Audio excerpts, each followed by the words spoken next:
तैयार नहीं हो, क्योंकि मैं अपने पुत्र को गुरु बना नहीं सकता हूं। तब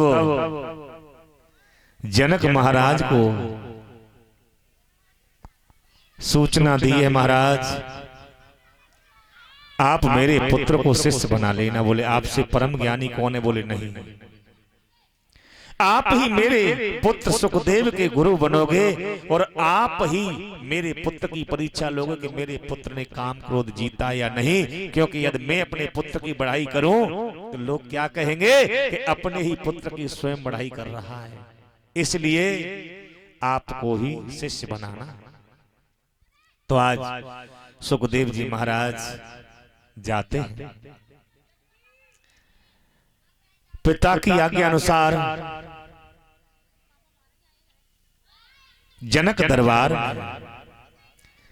जनक जी के दरबार में पहुंचे और वहां दरबारी गण लगे हैं, द्वारपाल लगे हैं। जनक महाराज अंदर महलों में राज दरबार में जाकर के प्रणाम किया। बोले भैया हमारे गुरुदेव कहाँ हैं? बोले कौन गुरुदेव? बोले जनक महाराज। बोले अंदर बैठो, सूचना कर दो को तुम्हारे शिष्य तुमसे मिलने के लिए आए हैं। गए वहां जाकर के आदेश किया तो जनक जी ने कहा जाकर के कह देना कि कम से कम अभी 10-12 दिन मिलने की हमें फुर्सत नहीं है, टाइम नहीं है, उसके बाद हमारा उनका मिलन होगा। आकर के कहा, बोले प्रभु हे संत अभी हमारे महाराज के पास समय नहीं है, 10-12 दिन में फिर मिल जाएंगे। बोले हाँ। सुखदेव के चेहरे पर कोई क्रोध नहीं आया, 10-12 दिन की कह दिया फिर भी कोई क्रोध नहीं आया। फिर सुखदेव बड़े प्रसन्न मन से वहां खड़े हैं। द्वारपालों ने जाकर के कहा महाराज हाँ ठीक है, वो तो वहीं खड़े हैं। अच्छा उसके चेहरे पर कोई उदासी नहीं? बोले नहीं। इस तरह से 3-4 बार ऐसा किया क्योंकि वो देख रहे हैं कि अंदर क्रोध और त्याग साहस कितना है। परीक्षा भी ले ली। तो मेरे प्रिय बंधुओं आज के समय किसी ने 1 घंटा भी नहीं दे दिया, 10 मिनट दे दिया तो इंतजार नहीं होगा। और देखो कितने महान संत गुरु से मिलने के लिए लालायत हैं, बड़े प्रसन्न हैं कि 10-12 दिन में मिल तो जाएंगे। तब जाकर के गुरु बनाया है। गुरु शिष्य की यही पहचान होती है। आजकल किसी के दरबार में शिष्य जाता है, गुरु ने कह दिया अभी हम व्यस्त हैं, या गुरु शिष्य के दरबार में जाए बोले महाराज घर विराजमान हो जाओ, मैं थोड़ी देर में आऊंगा। तो दोनों के अंदर इतना क्रोध भरा हुआ है, शांति नहीं है।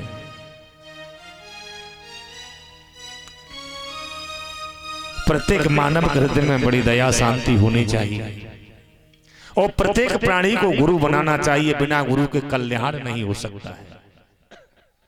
गुरु बिन भवन तरह न कोई, बिना गुरु के इस भवसागर से कोई पार नहीं हो सकता है। भवसागर क्या है?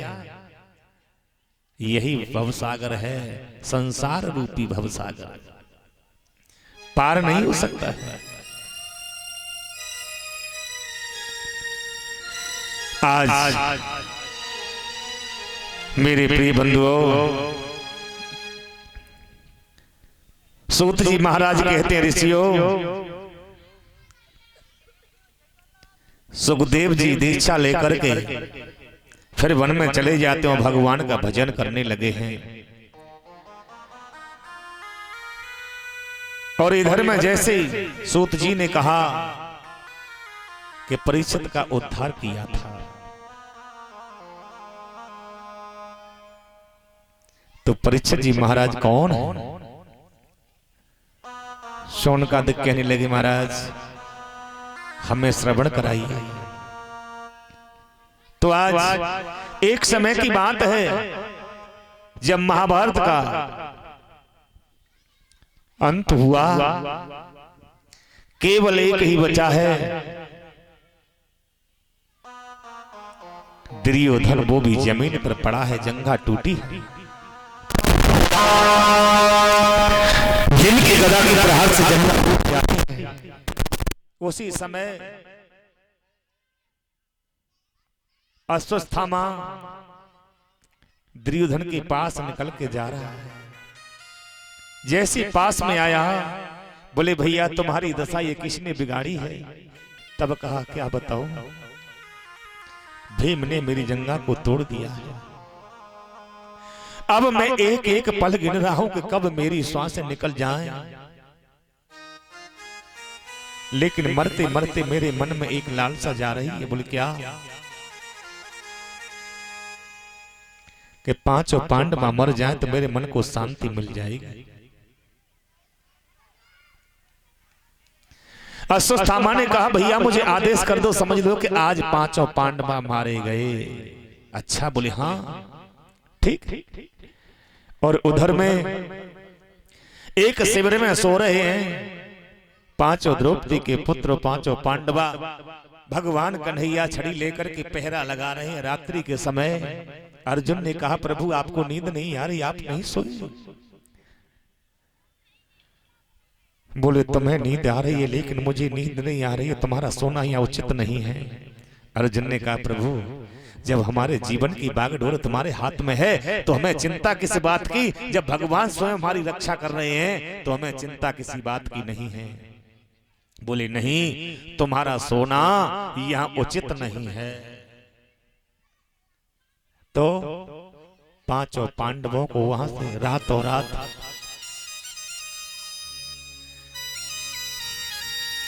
वहां से निकाला, दूसरे शिविर में जाकर के सुला दिया। द्रौपदी के पांचों पुत्र वहां सोते हुए रह जाते हैं, चादरा तान के सो रहे हैं। अश्वत्थामा आया, द्रौपदी के पांचों पुत्र पांचों पांडवों की तरह बलवान, सोते हुए पांचों पुत्रों को उस अश्वत्थामा ने शस्त्र का प्रहार किया, गर्दन काट दी और पांचों की गर्दन काट करके एक पोटली बना करके कपड़े में बांध करके ले जाता है जहां दुर्योधन जमीन पर पड़ा था। जाकर के कहा लो तुम इतनी चिंता कर रहे थे, पता नहीं पड़ा मैंने पांचों पांडवा मार दिए। बड़ा प्रसन्न होता है भाई। अरे मित्र, अरे गुरु पुत्र, तुमने बड़ा उपकार किया। मरते समय तूने मेरे सामने पांचों पांडवों को मार दिया, बड़ी खुशी की बात है। जंगा टूटी है फिर भी इतना प्रसन्न हुआ, दहाड़ मार करके हंसने लगा। पोटली को खोल करके देखा तो पांचों बालकों के सर हैं। जो भीम जैसी शकल का बालक था ना, उसके सर को उठाया, दुर्योधन ने हाथ में लिया, इस तरह से मसल के देखा, कच्चे गढ़े की टूट करके जमीन पर गिर जाता है। दुर्योधन कहता है अश्वत्थामा ये पांचों पांडवा नहीं हो सकते। क्यों?